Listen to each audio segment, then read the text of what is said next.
Good morning. I thought I would read you a little daily light. I haven't been in here in a while, but I just thought I'd come. Me and Pikachu are just sitting here about to read. So here we go. October 22nd morning. Oh God, my heart is fixed. The Lord is my light and my salvation. Whom shall I fear? The Lord is the strength of my life. Of whom shall I be afraid? Thou wilt keep him in perfect peace, whose mind is stayed on thee, because he trusteth in thee. He shall not be afraid of evil tidings. His heart is fixed, trusting in the Lord. His heart is established. He shall not be afraid until he see his desire upon his enemies. What time I am afraid, I will trust in thee. In the time of trouble, he shall hide me in his pavilion. In the secret of his tabernacle shall he hide me. He shall set me up upon a rock. And now shall mine head be lifted up above mine enemies round about me. Therefore will I offer in his tabernacle sacrifices of joy. I will sing praises unto the Lord. The God of all grace, who hath called us unto his eternal glory by Christ Jesus, after that ye have suffered a while, make you perfect, stablish, strengthen, and settle you. Ain't it the truth? To him be glory and dominion forever and ever. I was just singing to the birds. They love when I sing. They gather around when I sing and whistle to them. Pikachu is just here doing his morning cleaning ritual. What a pretty boy. What a pretty boy. What a pretty boy. Oh, what a pretty, pretty boy. Oh, such a good boy. Mwah. Okay, I will read you the evening. The Lord hath prepared his throne in the heavens, and his kingdom ruleth over all. The lot is cast into the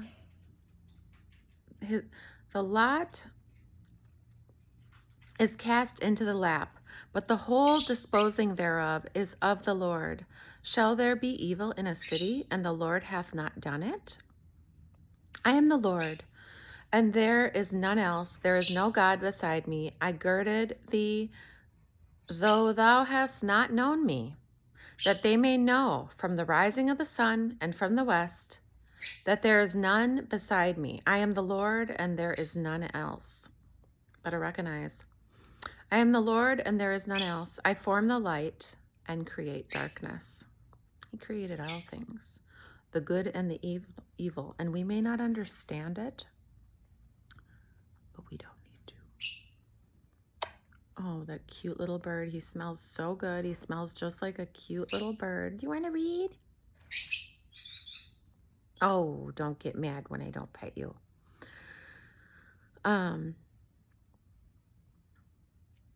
I am the Lord, and there is none else. I form the light and create darkness. I make peace and create evil. I, the Lord, do all these things. He doeth according to his will in the army of heaven, and among the inhabitants of the earth, and none can stay his hand, or say unto him, What doest thou? If God be for us, who can be against us? He must reign till he hath put all enemies under his feet. Fear not, little flock, for it is your Father's good pleasure to give you the kingdom. You know, you may not know why God does the things he does, and it may mess with your head a little bit, but I believe it was made to do that because life would be boring if he didn't bring you through the hills and the valleys and teach you things in those ways. And you know, like it says on this other one, and it's so true, after that ye have suffered a while, make you perfect, establish, strengthen, and settle you. So know that you are going to have trials. Know that you are going to have winding roads where you're like, what the hell is going on? No. It may seem like everything is falling apart, but God will hide you in his pavilion. He's done it to me numerous times. You know, life is one big trip But what God has showed me so far is that he's the only one I can actually depend on. I have enemies in my own household. I have, I've dealt with a lot of betrayals, a lot of betrayers, and I believe God did that because I'm a very special person to God. Um, I feel like I've been a chosen one since I was young because anytime God puts it in my heart to do something, I do it. Even though the whole world may be fighting me not to do it or saying it's not worth it or why do you even care about that? That kind of thing. There's something in my spirit that will not do what I think is right. Point being, my mom was having trouble at her nursing home the other day again. She was sick and I knew it. And of course they don't know anything that's going on. They're pretty useless. So I had to get her into the hospital. Get off my plant. Get off my plant. No, go. They try to eat my plants. Yeah, that's right. You have to listen. Okay. So they're like, oh, it's not that serious. It's very serious. My mom literally goes nuts. So I had to get her in the hospital fast. And my mom was even fighting me, saying, no, I don't need to go. I'm not going to live forever. And, it really made me think, and I had to talk to my girlfriend about it. And I'm like, should I even be helping someone who does not want to be helped? It's like, but she would just go, she thinks she kills people and stuff. Like when older people get bladder infections, they go crazy. And so, and then it's funny because the doctors will ask me what I think, and I know a lot about meds, and I'm like, up the Xanax, up the Depakote, up the Seroquel, whatever you need to get that psychoticness down. And then they're like, well, we don't want to do it if it's like this. And it's just like, they listen to me and then they don't. But I have backup medication. Anyway, she's fine now. And we got her medicated. I had to give her a little extra. I know it's probably illegal, but she's back to normal. And she made it to her second cataract surgery, and then I have to bring her today to her next day appointment. But sometimes even in your own household, people will be fighting against you, telling you not to do what you know is right. And so ever since I was a little girl, and my dad always told me, stand up for what's right, do what you think is good. My dad always told me I was a good judge, and I believed him, and I am. And so, the world may be gaslighting you and telling you it's not that important, don't worry about it, things that just go completely against your spirit. It's happened to me working in the counseling field too. I remember I had a client she had the worst ear infection, and the nurse told her to wait till Friday to go to the doctor because we're a residential facility who don't drive. And is that sick? That's sick, especially when you're an actual nurse. Pain is an indicator that something needs to happen. So is going crazy. You need intervention. And so, unfortunately for me, I'm not a doctor or a nurse, but I study enough where I could have been one. So I do my little undercover things that God has me do to make sure things go well. And if it's around me, I'm going to say something. And, I've been hated for that, for doing the right thing. I had another client. Well, anyway, I told this girl, I said, you need to be your own doctor. I said, leave and go. She's like, I don't want to get kicked out of treatment. I said, the hospital's 3 blocks away. Tell them you had to go to the doctor. Girl ended up walking. They didn't want her to walk, and they weren't going to help her. And she didn't have money for Uber. And there were, it's like, if somebody has an ear infection that bad, they're not trying to go get meth that day. They're trying to get their ear not to burst. She went and got the medication, came back. The doctor said, thank God you came in. Your eardrum almost burst. Day went on, right? You make a decision that you have to make. If I would have been the nurse, I would have been like, let me walk you over there myself real quick. It's 3 blocks. Call me. I'll come back and walk you back, since if people can't drive. Another thing, at the last place I worked at, guy's arm is going numb. Right away, I'm like, this guy's about to have a stroke. There's a blood clot blocking something. My manager, she's like, just let it wait. If he doesn't want to call it, I'm like, no. I said, let's just call the nurse's line. You know, if you don't want, he's like, I don't want to miss my free time. He was on an ankle bracelet.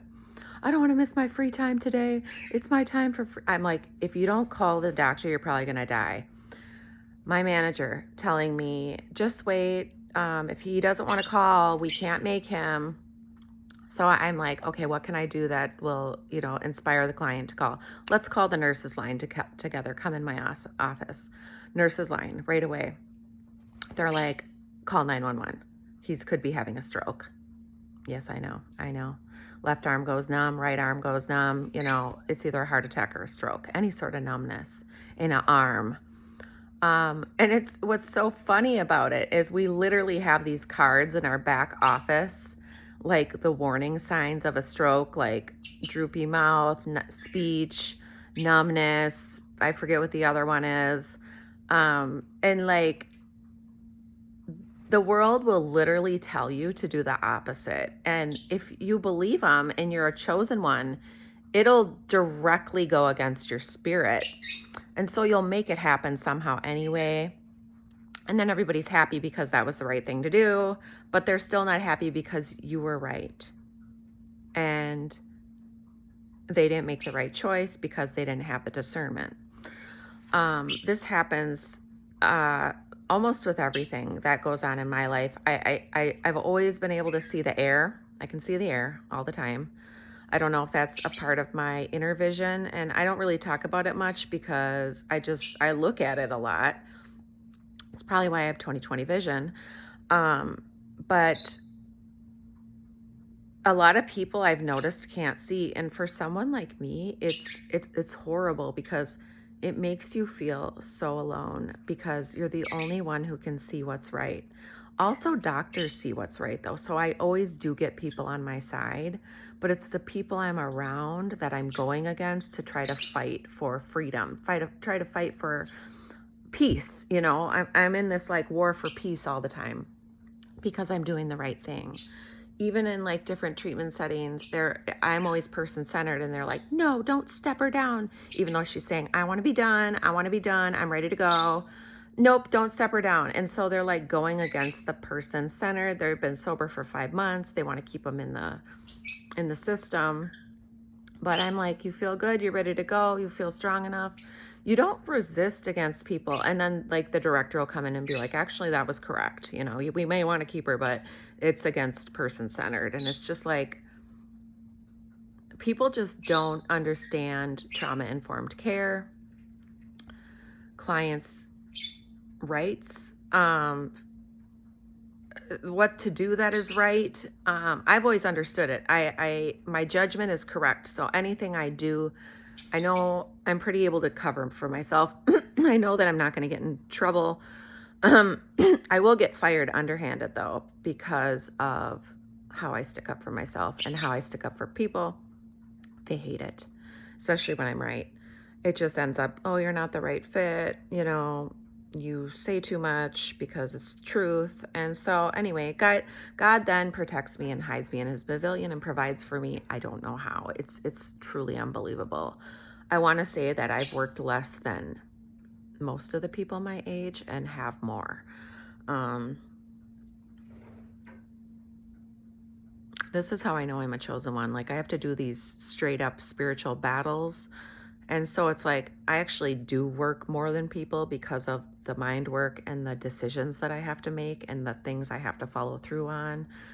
You know, I was in the emergency room, 3 days last week. Just the decisions I have to make are bigger decisions.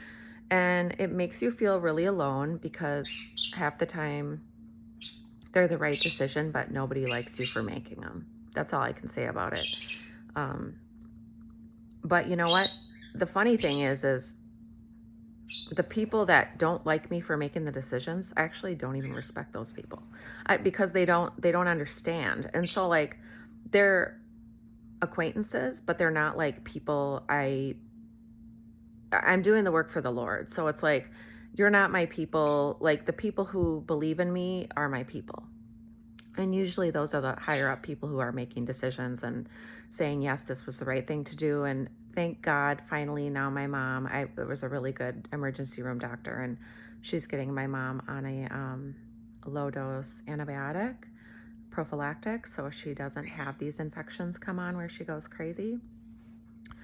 And, you know, some doctors won't do that because it will cause infection, but like if you've had 3 in a year, it's obviously a problem. And this has been going on for a few years now.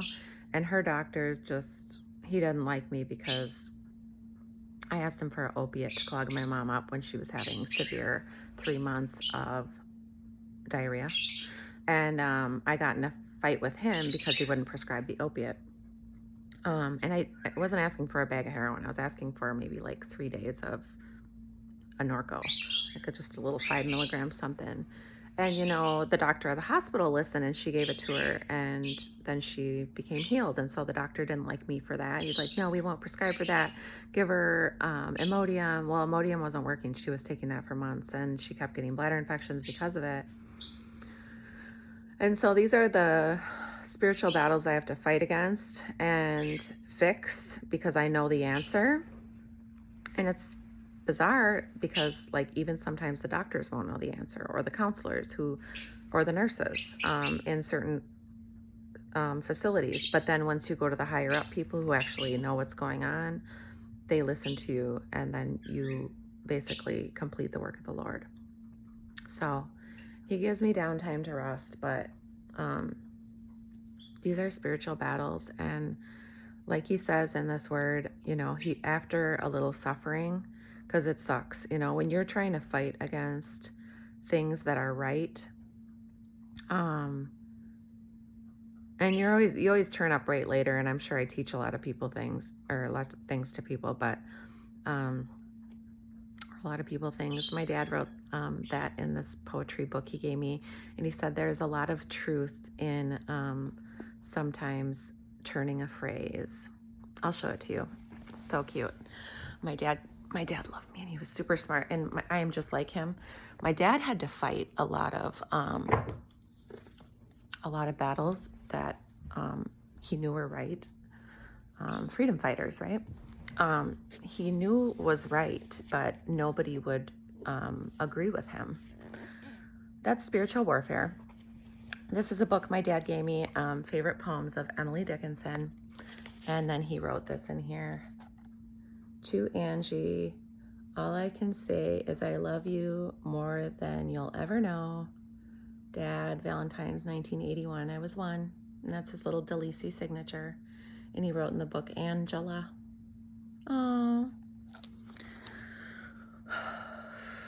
So sad. When I was in the emergency room yesterday, or when I was in the eye room, my mom had her cataract taken out, but this doctor looked like my dad, and he looked at me like my dad looked at me. And oh my gosh, it like made me cry. I don't know what that was, but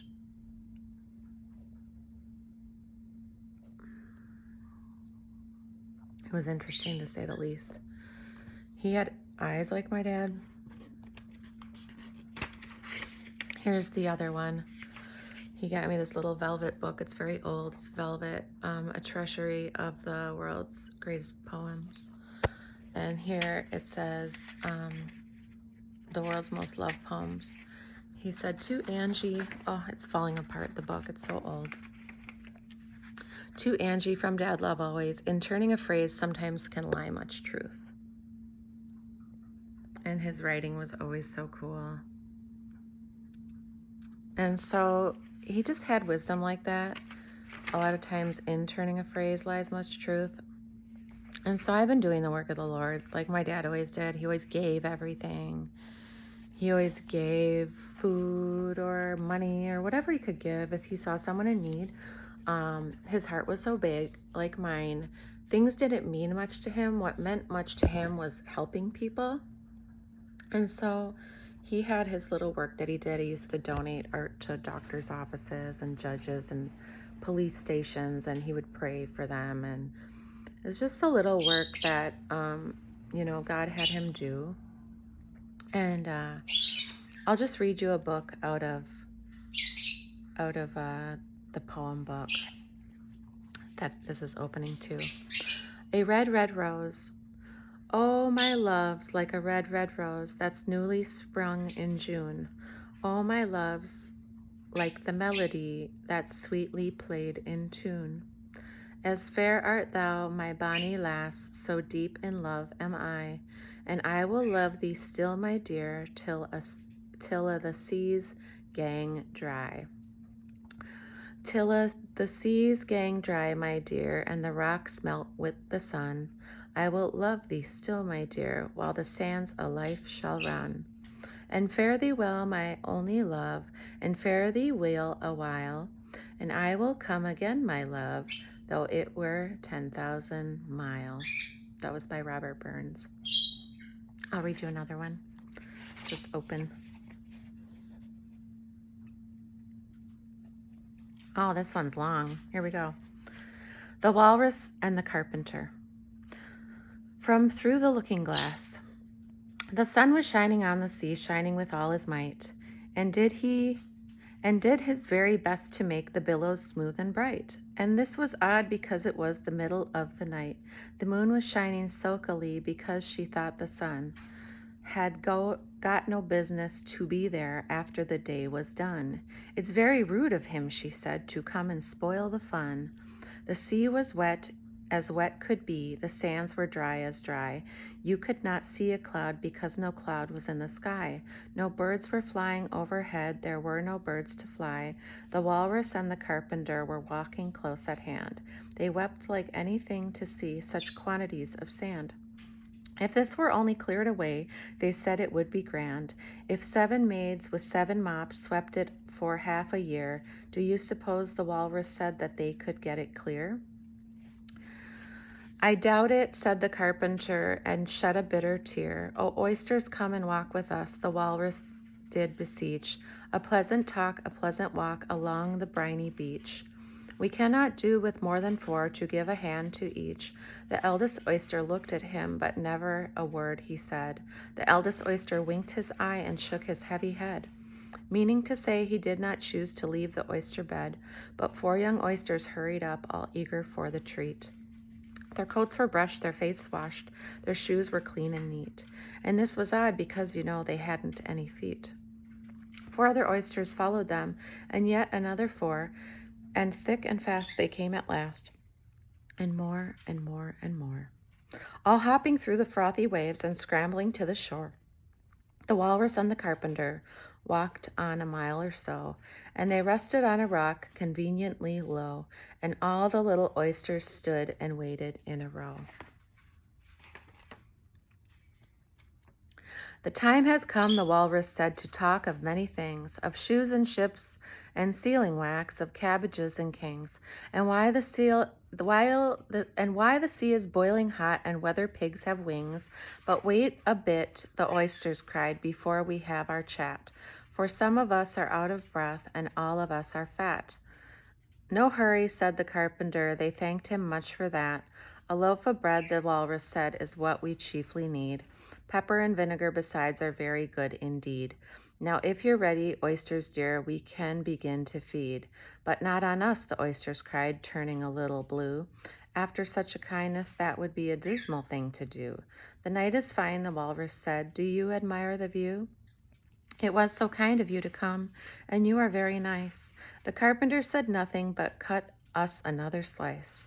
I wish you were not quite so deaf. I've had to ask you twice. It seems a shame, the Walrus said, to play them such a trick, after we've brought them out so far and made them trot so quick. The Carpenter said nothing, but the butter spreads too thick. I weep for you, the Walrus said. I deeply sympathize. With sobs and tears he sorted out those of us the largest size, holding his pocket's handkerchief before his streaming eyes. Oh, oysters, said the Carpenter, you've had a pleasant run. Shall we be trotting home again? But answer came there none, and this was scarcely odd, because they'd eaten every one. Interesting readings here. in these little books. Anyway, that's the story today. I love you. God bless you.